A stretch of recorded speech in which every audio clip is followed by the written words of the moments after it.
নবনীরদনিন্দিত কান্তিধারম রসসাগর নাগর ভূপবরং। हरे कृष्णा दंड प्रणाम। हम लोग श्रीमद् भागवतम के तृतीय स्कंद में हैं। आज हम लोग चौथा अध्याय शुरू करेंगे। आज हम लोग चौथा अध्याय का श्लोक संख्या 1 से 9 तक करेंगे। श्रीमद् भागवतम 3.4.1 to 9। इस अध्याय का हिंदी में क्या नाम है?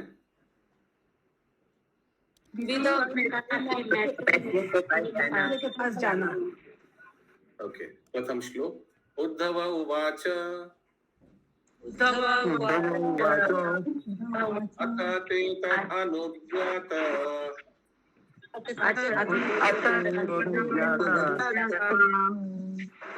उक्त्वा पीत्वा च वारुणिम् ताय विभ्रांशिता ज्ञाना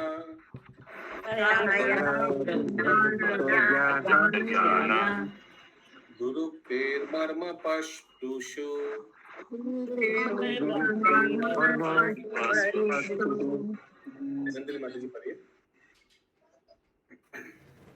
हरे कृष्णा, दंडवत प्रणाम। तत्पश्चात उन सबों ने, वैष्णव तथा भोज वंशियों ने ब्राह्मणों की अनुमति से प्रसाद का उच्छिष्ट खाया और चावल की बनी मदिरा भी पी। पीने से वे सभी संज्ञा शून्य हो गए और ज्ञान से रहित होकर एक दूसरे को वे मर्म भेदी कर्कश वचन कहने लगे। ओके, अभी भी वही चल रहा है प्रसंग। यादव का कैसे पूरा विनाश हुआ, तात्पर्य। अच्छा, हरे कृष्ण प्रभु जी। ये विष्णु कौन है प्रभु जी? ये किसमें आते हैं? वंश, वंश किनको बोलते हैं? ससुराल पक्ष को ना। वृष्णि कोई आया होगा उनके वंशज में, जैसे भोजा, राजा भोजा कोई आया होगा।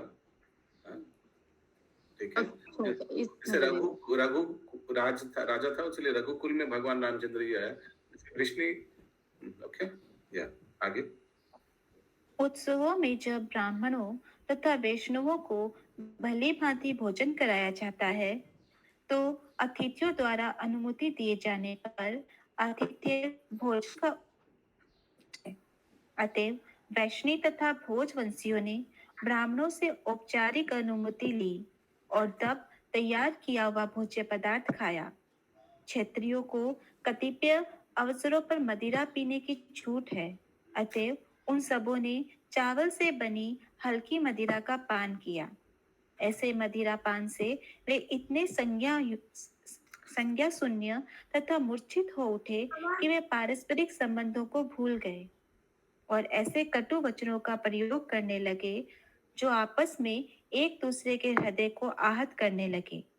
मदिरापान इतना हानिकारक है कि कोई अत्यंत सुसंस्कृत परिवार भी नशे से प्रभावित हो जाता है और नशे की अवस्था में वे अपने आप को भूल सकता है। वैष्णव तथा भोज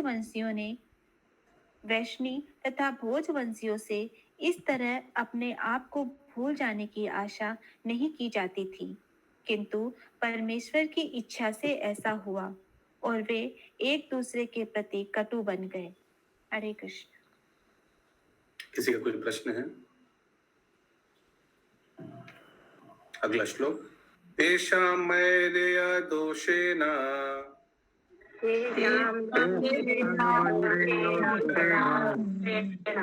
विषामित्र चेतसं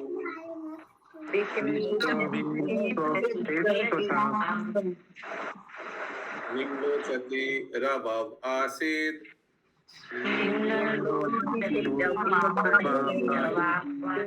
वेणुनामिव मर्दनम्।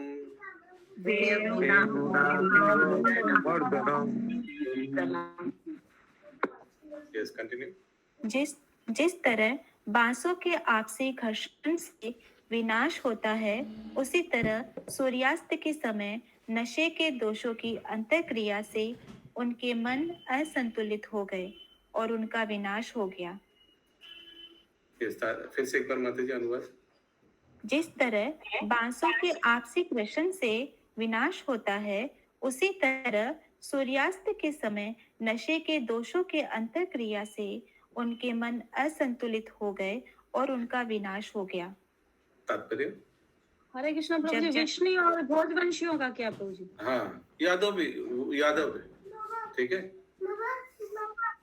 यादव ही है, ये वृष्णि भोजवंशी ये सब यादव ही है। यस।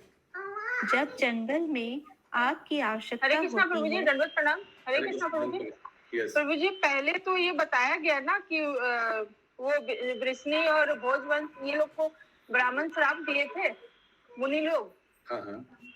तो और अभी इसमें बोला गया कि वो ब्राह्मण के अनुमति से, वो अनुमति दिए जाने पर आतिथ्य भोज का उच्छिष्ट खाए। वृष्णि तथा भोजवंशियों ने ब्राह्मणों से औपचारिक अनुमति ली और तब तैयार किया हुआ भोज्य पदार्थ खाए और मदिरा पीने की छूट है। ये तो उनके आज्ञा से वो मदिरा पिए थे ना। हाँ ठीक है, कोई बात नहीं, अभी देखिए आगे क्या करता है। ठीक है। जब जंगल में आग की आवश्यकता होती है, तो परमेश्वर की इच्छा से बांसों में आपसी घर्षण से आग लग जाती है। इसी तरह यदुवंशियों का विनाश भगवान की इच्छा से आत्म विनाश की विधि से हो गया। जिस तरह मानव प्रयास से जंगल के बीच अग्नि लगने की संभावना नहीं रहती, उसी तरह ब्रह्मांड में ऐसी कोई शक्ति नहीं थी जो भगवान द्वारा रक्षित यदुवंशियों का विनाश कर सकती। भगवान ने उनके इस तरह से विनिष्ट होने की इच्छा की, अतएव उन्होंने उनके आदेश का पालन किया, जैसा कि तदनुज्ञात शब्द से सूचित होता है। हरे कृष्ण।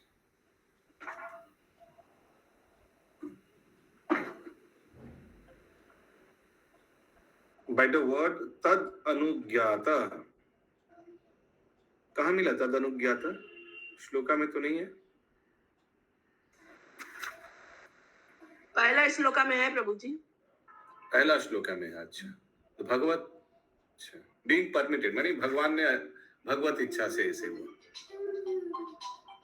यस।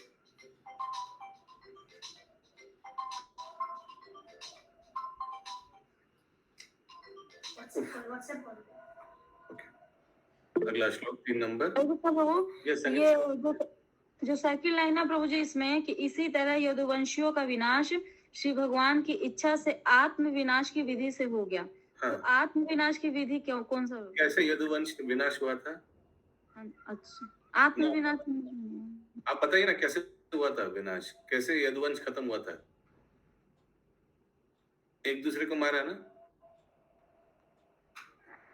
मालूम है या नहीं है?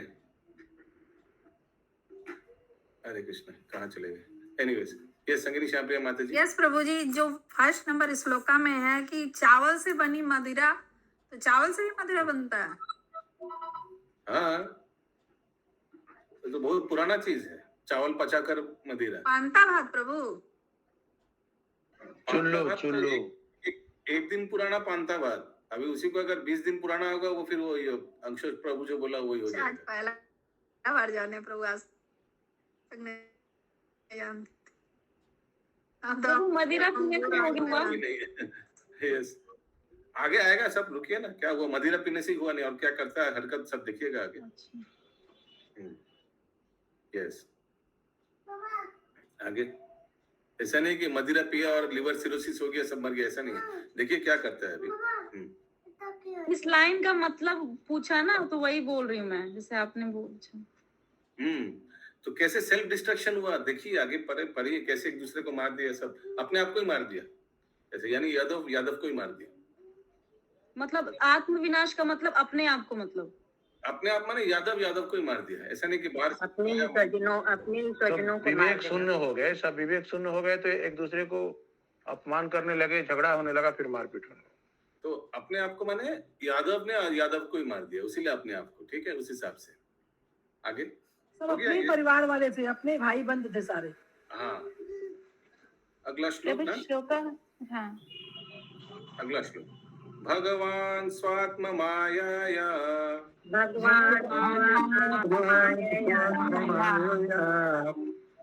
अवलोक्य स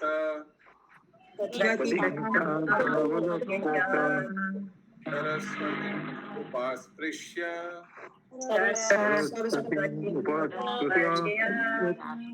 वृक्षमूलम् उपाविशत्।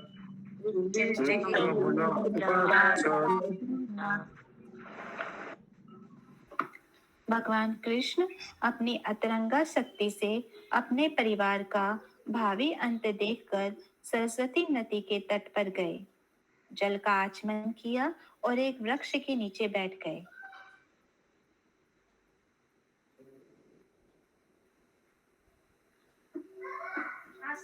अच्छा, तो इसके बाद क्या हुआ वो लिखा नहीं, लेकिन इसके बाद तो मालूम है वो सब घटना जो किया उन लोग, आप लोग को मालूम है। तात्पर्य तो विनाश हो गया, ठीक है, अभी पकड़ लीजिए, सब विनाश हो गया। यस, ये तो अभी भोजों अब की यादव विनाश हो गया। अभी भगवान अपना लीला समाप्त करेंगे। यदुओं तथा भोजों के उपरयुक्त समस्त कार्य भगवान की अतरंगा शक्ति द्वारा संपन्न हुए, क्योंकि वे अपने अवतार के उद्देश्य को पूरा कर लेने के बाद उन सबों को अपने अपने धामों में भेज देना चाहते थे। वे सभी उनके पुत्र पौत्र थे और उन्हें भगवान के प्रतीक स्नेह द्वारा पूर्ण संरक्षण प्राप्त था। भगवान के समक्ष उनका विनाश किस तरह हो सका, इसका उत्तर इस श्लोक में दिया गया है। प्रत्येक कार्य स्वयं भगवान द्वारा संपन्न किया गया। स्वयं आत्म माया भगवान के पारिवारिक जन या तो उनके स्वांश अवतार थे या स्वर्ग लोकों के देवता थे। अतएव अपने प्रस्थान के पूर्व उन्होंने अपनी अतरंगा शक्ति से उन्हें पृथक कर दिया। उन्हें अपने अपने धामों में भेजे जाने के पूर्व प्रभास नामक पवित्र स्थान भेजा गया, जहां उन्होंने पुण्य कर्म किए और भोजन किया तथा जी भरकर मदपान किया। इसके बाद उन्हें अपने अपने धाम वापस भेजे जाने की व्यवस्था की गई, जिससे अन्य लोग ये हरे कृष्ण, कल कोई पूछा था ना ये सब घटना कहाँ हुआ, कोई पूछा था ना, ये ऋषि मदिरा पानी यादव लोग ये भी प्रभास क्षेत्र में किया है। हरे कृष्ण प्रभु जी, वो लोग पूर्ण कर्म क्या किए? वही पूछे प्रभु कि पुण्य कर्म किया था, तर्पण किया था, याद है कल श्लोक में आया था, पितरों का तर्पण ऐसे कुछ आया था ना। हाँ प्रभु जी, सबका तर्पण किए, दान किए और ब्राह्मणों को भोजन करवाए, सब तो पुण्य कर्म किए। ये हिरण्मय गौरांग प्रभु प्रभु जी प्रभास क्षेत्र तो सोमनाथ मंदिर बोल के हमको जो जितना मालूम है, सोमनाथ आपको कुछ पता चला? नहीं है, सोमनाथ मंदिर प्रभास क्षेत्र के पास में है, गुजरात में प्रभास। हाँ, वही नजदीक जो समुद्र है, सोमनाथ मंदिर का बगल में जो समुद्र है वो उधर ही प्रभास क्षेत्र बोल के मुझे पता है। अच्छा, आप कुछ वो एक प्रॉपर एक जगह है, एक अशोक वृक्ष है, वहाँ भगवान का एक मूर्ति बनाया गया है। हम लगभग 12-15 साल आगे गए थे, 2009 में या 10 में। ये महामंजरी माता जी है। हम लोग, आप गए थे क्या उस समय, वो द्वारिका ट्रिप जो हुआ था? प्रभु अभी हम लोग गए थे ना 2-3 साल पहले। नहीं, मैं पूछ रहा हूँ उस ट्रिप में आप गए थे? उस समय नहीं गए थे, लेकिन अभी भी वहाँ वो मूर्ति बनी हुई जिसमें पैर उठा के बैठे हैं। हाँ, वो प्रभास क्षेत्र का पेड़ बाहर में अलग जगह है, अलग स्थान है, और ये प्रभास क्षेत्र अलग स्थान है। एनीवेज, सोमनाथ मंदिर को प्रभास क्षेत्र बोलते हैं, हमको मालूम नहीं था। I don't think so. अब यही बोल रहा है प्रभु जी, हिरण्मय गौरांग प्रभु अब यही बोलना चाह रहे हैं। हाँ, ये उसका बगल में जो समुद्र है, हमको हम भी इंक्वायरी करता था तो हमको ऐसे ही पता चला। हम जो मूर्ति बोले उधर हम गए नहीं कभी, हो सकता है, लेकिन उसका अगल बगल में कहाँ होगा। भगवान ने अपना लीला समाप्त किया, वो स्थान है ये। सुमना गौरांगी माता जी, प्रभु वहाँ पे वो एक संगम है 3 नदी का, बहुत बड़ी नदी है, उसके बगल में ही प्रभास क्षेत्र है। ओके, यस, कंटिन्यू माता जी। जिससे अन्य लोग ये देख सके कि शक्तिशाली यदुवंश अब इस में नहीं रहा। पिछले श्लोक में अनुज्ञात शब्द महत्वपूर्ण है, जो ये सूचित करता है कि संपूर्ण घटनाक्रम की व्यवस्था भगवान द्वारा की गई थी। भगवान की ये विशिष्ट लीलाएं उनकी बहिरंगा शक्ति अथवा भौतिक प्रकृति की अभिव्यक्ति नहीं है। उनकी अतरंगा शक्ति का ऐसा प्रदर्शन शाश्वत है। अतएव यह निष्कर्ष निकाला जाना चाहिए कि यदु तथा भोजवंशी सामान्य भ्रातघाती युद्ध में उत्तमावस्था में मरे। श्री राजीव गोस्वामी ने इन घटनाओं की टीका जादूगरी की कला के रूप में की है। हरे कृष्ण।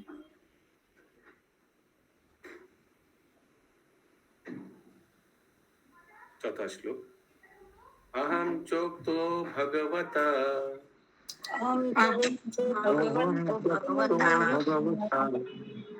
प्रपन्नाति हरे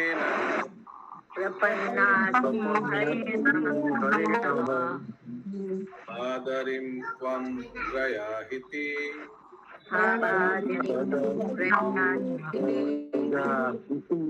वकुलं संजिहीर्षुना।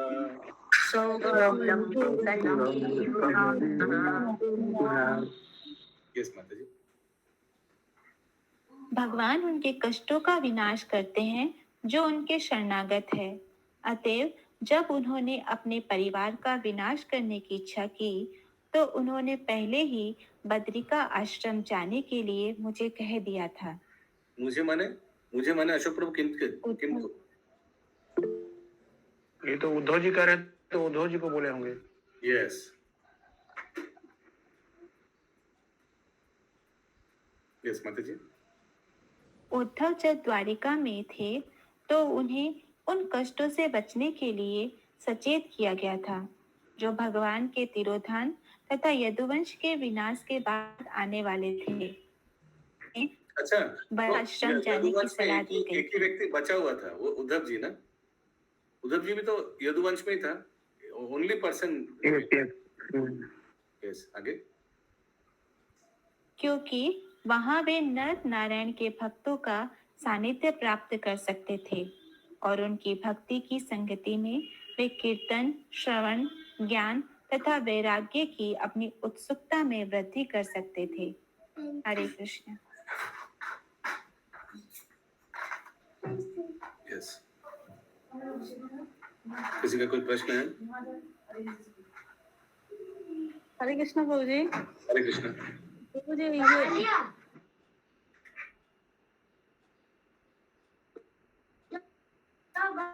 हाँ जी प्रभु जी, जो लिखा हुआ है कि कौन से कष्टों से प्रभु जी, जो ये यादव भगवान Uddhav which were to follow the disciplines of the Lord।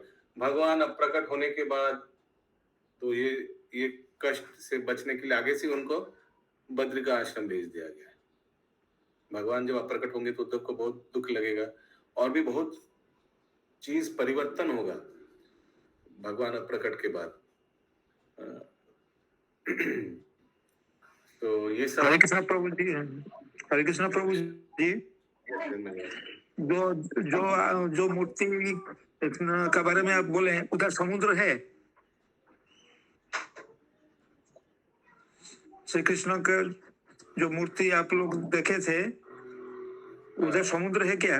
वो याद नहीं है प्रभु। लेकिन उधर समुद्र होना जरूरी है क्योंकि उसको जो फलक था उसको घस के उसको समुद्र में वो फेंक दिए थे तो उधर एरो का बॉर्न हुआ था। लोहा का जो एरो का बॉर्न हुआ था। यस हरे कृष्णा प्रभु, ये तो द्वारिका क्षेत्र में ही है ना, वो तो वहाँ पे है। द्वारिका में तो समुद्र है ही है पूरा। 3 पोर्शन तो समुद्र है। यस हरे कृष्णा प्रभु जी। नर नारायण के भक्तों का मतलब?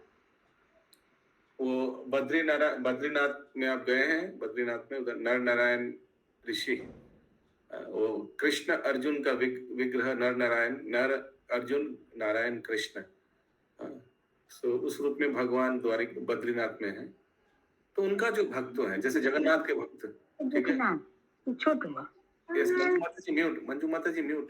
ना होई कि ना मने के ठगाई बन बोले तू तो छोट भगवान भी बने हम तो होइए जाए। यस ठीक है विनीता माता जी, ओके अच्छा ठीक है, थैंक यू। अगला श्लोक 5 नंबर। तथापि तद अभिप्रेतम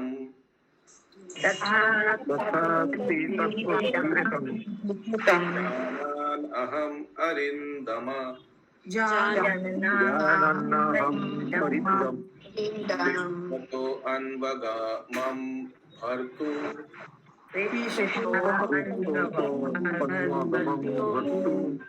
पाद विश्लेषणाक्षमा।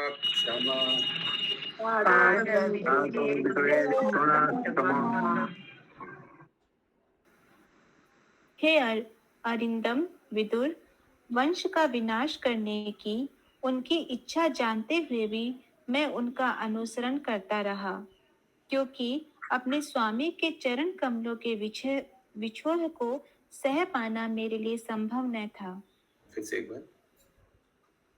हे अरिंदम विदुर, वंश का विनाश करने की उनकी इच्छा जानते हुए भी मैं उनका अनुसरण करता रहा, क्योंकि अपने स्वामी के चरण कमलों के बिछोह को सह पाना मेरे लिए संभव न था। हरे कृष्णा प्रभु जी। हरे कृष्ण। ये अरिंदम का अर्थ तो यहाँ पर दिया हुआ है शत्रुओं के दमन करता, तो विदुर जी शत्रुओं के दमन करता कैसे हुए? फियरलेस है। अब देखा धृतराष्ट्र दुर्योधन के सामने कैसे सब कुछ बोल दिया, ठीक है। फियरलेस अरिंदम, शत्रु को दमन कर रहा है तो कोई बहुत साहसी होना चाहिए ना। यस महामंजिरी माता जी। तो वो यही पूछना था, अरिंदम क्यों बोला गया, समझ में I followed him because it was impossible for so यद्यपि मुझे मालूम था कि भगवान का क्या इच्छा है। कौन बोल रहा है? उद्धव बोल रहे हैं। भगवान का इच्छा था यादवों का ध्वंस करना, लेकिन इससे भागने गया। हाँ विदुर भागने गया, अरे मरने वाले हैं, सबको मारने वाला है यादव को, मैं भी तो यादव हूँ। नहीं, फिर भी भगवान को इतना प्रेम करता था, भगवान के साथ साथ चला, क्योंकि भगवान का विरह सहन नहीं कर पाएगा। I followed him because it was impossible for me to bear separation from the lotus feet of the master. अगला श्लोक 6 नंबर। अद्रक्षम एकम असिनाम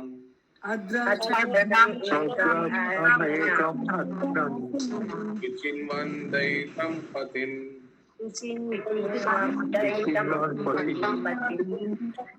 श्रीनिकेतं सारस्वतं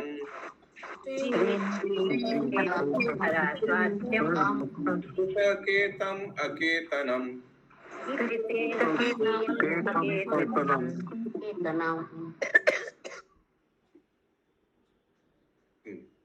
इस तरह उनका पीछा करते हुए मैंने अपने संरक्षक तथा स्वामी भगवान कृष्ण को सरस्वती नदी के तट पर आश्रय लेकर अकेले बैठे और गहन चिंतन करते देखा। यद्यपि वे देवी लक्ष्मी के आश्रय है। तात्पर्य, जो लोग सन्यासी हो जाते हैं वे प्राय किसी वृक्ष के नीचे आश्रय लेते हैं। उद्धव ने भगवान को उसी स्थिति में आश्रय लिए हुए देखा जैसा आश्रयहीन व्यक्ति करते हैं। क्योंकि वे प्रत्येक वस्तु के स्वामी हैं, अतः उनका आश्रय हर स्थान पर है और हर स्थान उनके आश्रय में है। संपूर्ण भौतिक तथा आध्यात्मिक विराट जगत उन्हीं के द्वारा धारण किया हुआ है, अतएव वे हर वस्तु के आश्रय है। अतएव सन्यासियों की तरह आश्रयहीन होकर उनका आश्रय लेना तनिक भी आश्चर्यजनक नहीं था। तो एक दो बात कितना अच्छा क्लैरिफाई तुरंत कर दिया कि कोई ना समझे भगवान के आश्रय ले रहा है, दैट मीन्स भगवान आश्रय ले रहा है। हाँ, तो तुरंत क्लैरिफाई कर दिया। नहीं, सन्यासी लोग करता है ऐसे रिनाउंस्ड। यस महामंजिरी माता जी। हरे कृष्णा प्रभु जी, यहाँ पे सरस्वती नदी का वर्णन आ रहा है। तो सरस्वती नदी तो अपने बद्रिकाश्रम में है, यहाँ तो नहीं दिख समझ में आ रहा। सरस्वती नदी तो अपने बद्रिका आश्रम में है। अच्छा, देखते हैं आगे। देखते हैं आगे थोड़ा क्लैरिफाई। किसी को मालूम है ये कहाँ है? द्वारिका में है क्या? गुजरात में है सरस्वती नदी? प्रवास क्षेत्र के पास, प्रवास क्षेत्र के पास। फिर तो क्लैरिफाई तो ठीक ही है माता जी। ये सोमनाथ टेम्पल के बगल में एक बहुत बड़ा है प्रभु, वहाँ पे ये है, और उसके बगल में ही प्रवास क्षेत्र है। Okay, 7 number. हरे कृष्णा प्रभु जी। यस, हरे कृष्णा। प्रभु जी, यद्यपि वे देवी लक्ष्मी के आश्रय हैं, इसका क्या मतलब हुआ? देवी लक्ष्मी के आश्रय हैं। Although he is the shelter of fortune, Prabhupada ji ने क्लैरिफाई नहीं किया, फिर अपना दिमाग लगाना पड़ेगा यहाँ। यानी भगवान इतना मैग्नेनिमस है, लक्ष्मीपति है। एक्चुअल लक्ष्मीपति तो वही है ना, भगवान है, लेकिन सरस्वती नदी के तट पे जाकर चिंता कर रहे हैं। ठीक है, इतना बड़ा व्यक्ति एक नदी के तट पर जाकर चिंता कर, आश्रय लेकर चिंता कर, आश्रयहीन दिखा रहे हैं अपने आप को ना। तो इसलिए प्रभुपाद जी तुरंत क्लैरिफाई किया, तो कोई नहीं समझे कि अरे भगवान इतना चिंतित है, भगवान आश्रय ले रहा है नदी के पास में बैठ के, काले हद्दी भक्तजन, ये कैसे हो सकता है? How can the Lord be so morose? Morose क्या है? मोरोस है ना इंग्लिश में। How can the Lord be so tension में कैसे आ गया? भगवान कैसे ऐसे टेंशन में आ गए? ठीक है, हम लोग आ सकते हैं, आप हम लोग, भगवान कैसे आ गया? तो इसलिए प्रभुपाद जी तुरंत क्लैरिफाई किया, नहीं साधु लोग भी ऐसे आश्रय लेता है। हाँ प्रभु जी, क्लियर हो गया, समझ में आ गया। 7 नंबर। साधु लोग तो वो भगवत चिंतन के आश्रय में जाता है ना। हाँ, क्लैरिफाई किया, देखिए ना। Those who are in the renounced order of life often take shelter under a tree. जो वैराग्य पथ में है, जैसे साधु लोग, सन्यास लोग, उन लोग कोई वृक्ष के तट पर आश्रय लेता है। इसका मतलब नहीं कि उन लोग स्वेच्छा से त्याग करता है संसार, नोइंगली, विलिंगली। ऐसा नहीं कि हताश होकर क्या हो गया, ऐसा नहीं है। 7 नंबर श्लोक। स्वमावदतं विरज्यं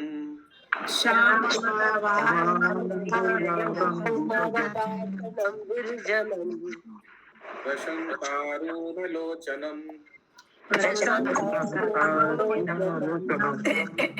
दुर्भिश्चातुर्भिर्विदितं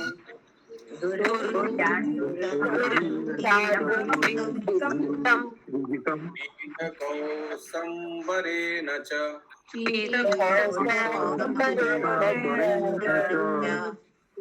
यस माता जी। भगवान का शरीर श्यामल है, किंतु वह सच्चिदानंदमय है और अतीव सुंदर है। उनके नेत्र सदैव शांत रहते हैं और वे प्रातःकालीन उदय होते हुए सूर्य के समान लाल है। उनके 4 हाथों में विभिन्न प्रतीकों के तथा पीले रेशमी वस्त्रों से तुरंत पहचान गया कि वे भगवान हैं। वाम उरव अधिश्रित्य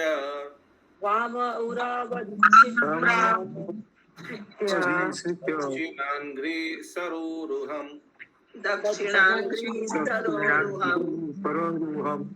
अपार्श्वितार्भकस्वत्थम्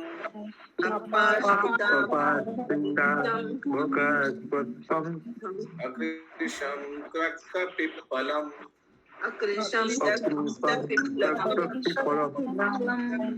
हरे कृष्ण प्रभु जी। हरे कृष्णा माता जी। मुझे लास्ट वाला को वो ना श्लोक याद में क्यों दिया? चार हाथ किस लिए बोले हैं? 4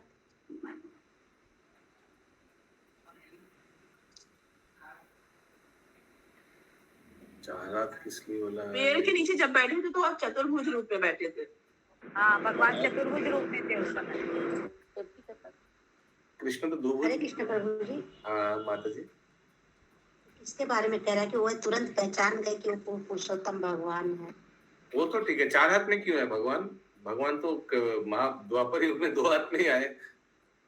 लेकिन वहां पे वो चतुर्भुज रूप में थे प्रभु जी। कहीं कहीं पिक्चर देखे हैं मैंने।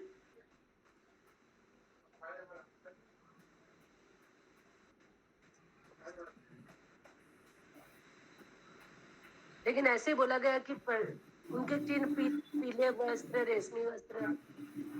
यहाँ लिखा है प्रभु जी कि मैं उनके 4 हाथों, विभिन्न प्रतीकों तथा पीले रेशमी वस्त्रों से तुरंत पहचान गया कि वे पूर्ण पुरुषोत्तम भगवान हैं।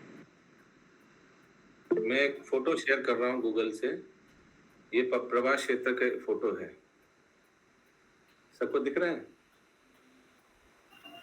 दाहिने साइड में।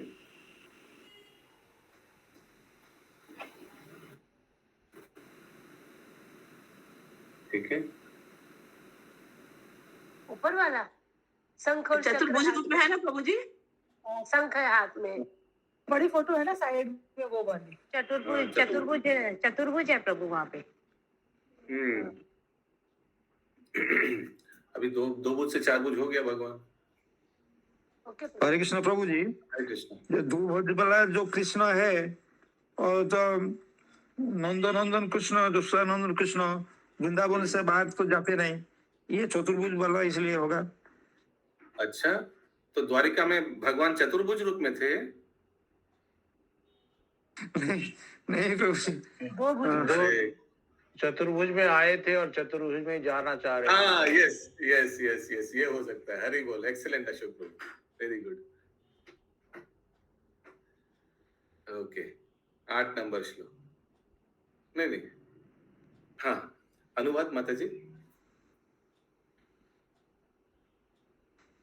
भगवान अपना दाहिना कमल अपनी बाईं जांघ पर रखे एक छोटे बरगद वृक्ष का सहारा लिए हुए बैठे थे। यद्यपि उन्होंने सारे घरेलू सुपास त्याग दिए थे, तथापि वे उस मुद्रा में पूर्ण रूपेण प्रसन्न दिख रहे थे। फिर से सुपास मीन्स क्या भगवान हुआ प्रभु जी? क्या लिखा है सुपास? फिर वो सेंटेंस पढ़िए माता जी एक बार। यद्यपि उन्होंने सारे घरेलू सुपास त्याग दिए थे। आराम लिखा होगा। आराम, घरेलू आराम। तथापि वे उस मुद्रा में पूर्ण रूपेण प्रसन्न दिख रहे थे। तो भगवान इस मुद्रा में, मुद्रा देख रहे हैं आप लोग? क्या मुद्रा? ठैंगेर ऊपर ठैंग दिए बोशा, सबको दिख रहा है? ठीक है, इसमें भगवान प्रसन्न थे इस मुद्रा में। आगे भगवान का दाहिना पैर बाएं पैर के ऊपर, समझ रहे हैं आप लोग कैसे बैठा है भगवान? देखिए ना, वृक्ष के में ऐसे पीठ लगाकर वृक्ष के। लेकिन ये तो ऐश्वर्य रूप में है प्रभु। हाँ, साज सज्जा तो है। हाँ, तो कहाँ लिखा है ऐश्वर्य रूप में नहीं थे भगवान? आगे श्रील विश्वनाथ चक्रवर्ती ठाकुर ने अब ठाकुर के अनुसार भगवान की बैठने की मुद्रा ये नए बरगद के पेड़ पर पीठ टिकाए भी अर्थपूर्ण है।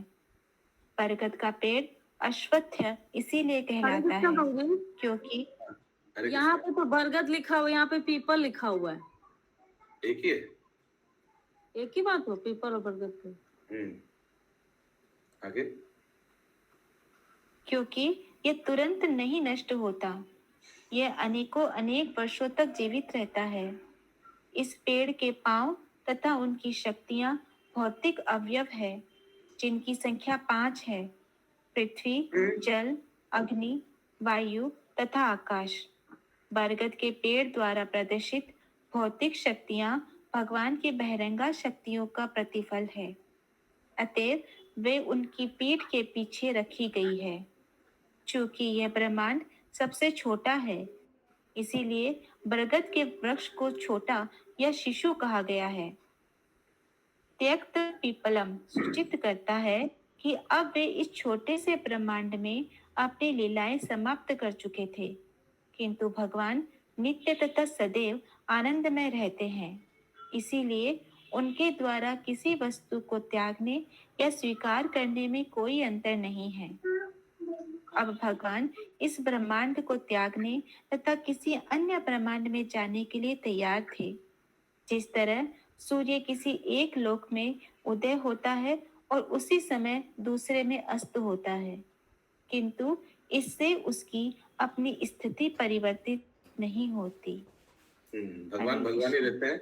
तो भगवान त्यक्त पिप्पलम, यानी अभी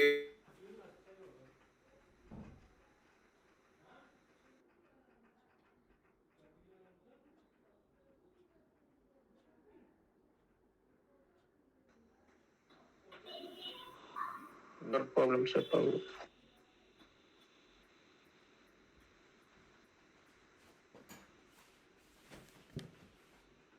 पीपल और बरगद ऐसे अलग अलग होता है ना प्रभु जी? एक होता है क्या माता जी, बरगद और हाँ, पीपल? मैं तो दोनों अलग अलग जानती हूँ। अलग होता है माता जी, अलग अलग बरगद अलग। हाँ वही तो प्रभु बोल रहे हैं कि एक ही होता है। फोटो में ऐसे दिया होगा, लेकिन भागवतम में तो बरगद ही लिखा। अर्थ में तो दिया है कि घरेलू आराम, पिप्पला मतलब घरेलू आराम। पूजा के हिसाब से माता जी, पूजा के हिसाब से प्रभु बोल रहे दोनों एक ही है। बरगद की भी पूजा होती है और पीपल की भी पूजा होती है। अच्छा, लेकिन माता जी अस्वस्थ करो पीपल को ही बोलते हैं। अस्वस्थ माने बरगद ही हुआ। माता जी पिक्चर में जो प्रभु अभी फोटो स्क्रीनशॉट वो जो दिखा रहे थे उसमें तो पीपल का ट्री लिखा हुआ है ना? हाँ उसमें पीपल है, वहाँ पे पीपल। हाँ और यहाँ पे बरगद का पेड़ है, वही मैं पूछ रही थी। बस यही सोचना कि भगवान एक इस तरह के पेड़ के नीचे बैठे और वो अपने धाम में गए। ओके, आज के अंतिम श्लोक। तस्मिन् महाभागवतो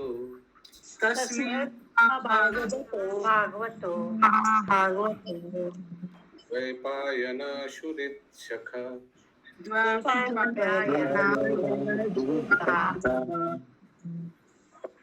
लोकान् अनुचरन् सिद्ध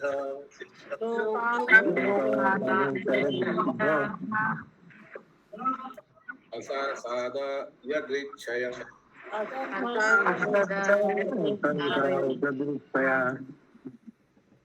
हरे कृष्णा प्रभु जी, यहाँ पे पेड़ की तुलना बच्चे के साथ, शिशु के साथ की गई है, इसलिए क्या दिया? You tell me the line.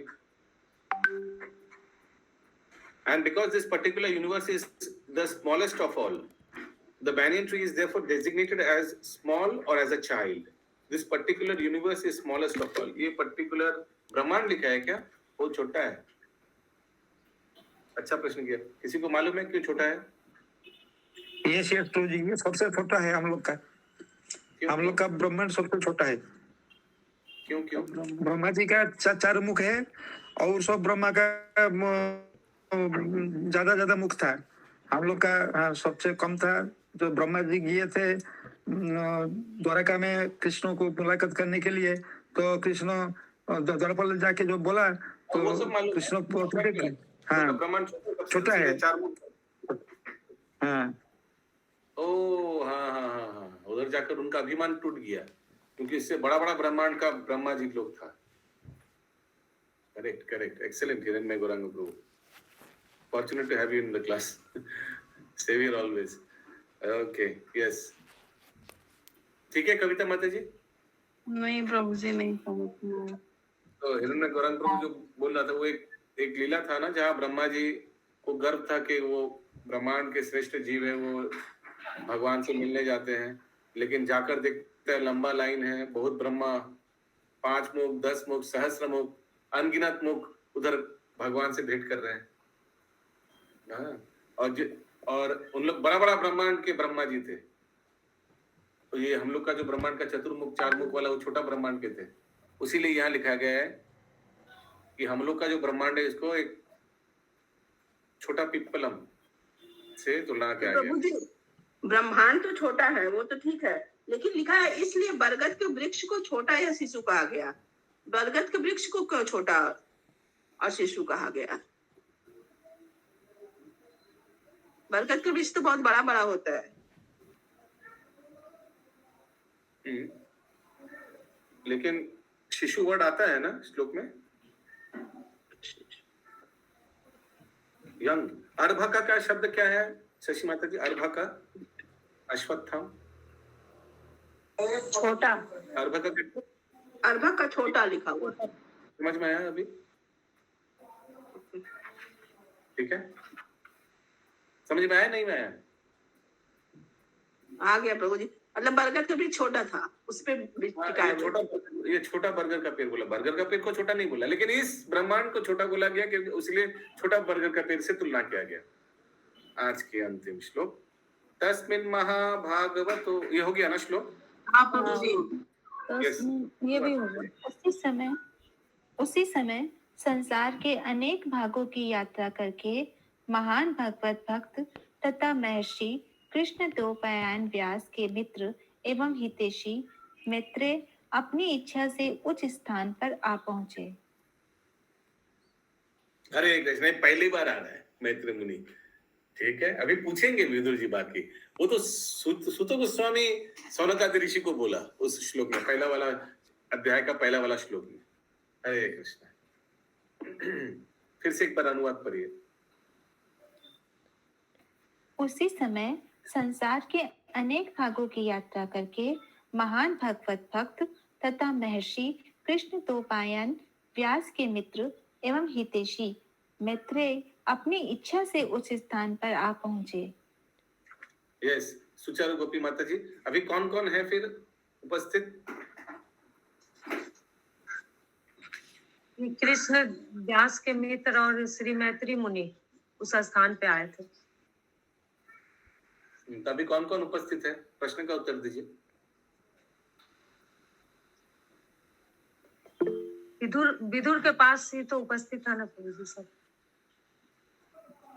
Yes, रेखा माता जी। हरे कृष्ण प्रभु जी, धन्यवाद प्रणाम। उद्धव जी, विदुर जी और मैत्रेय मुनि। Correct, very nice. तात्पर्य?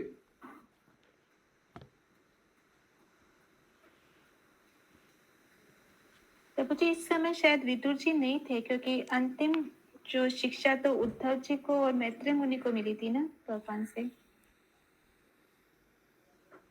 तो उद्धव जी के प्रभु, ये उद्धव जी से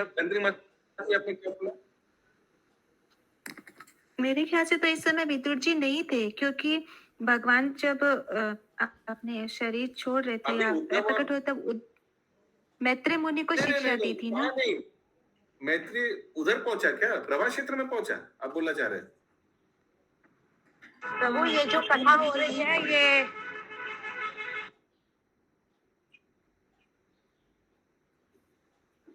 ये जो भगवान बरगद के पेड़ के नीचे बैठे हैं ना प्रभु, यहाँ ये उस समय की कथा हो रही है। तो वहाँ पर पहले उद्धव को भगवान ये ज्ञान दे रहे थे, उस समय मैत्रेय मुनि वहाँ पे पहुंचे थे, वो यहाँ पे बताया जा रहा है।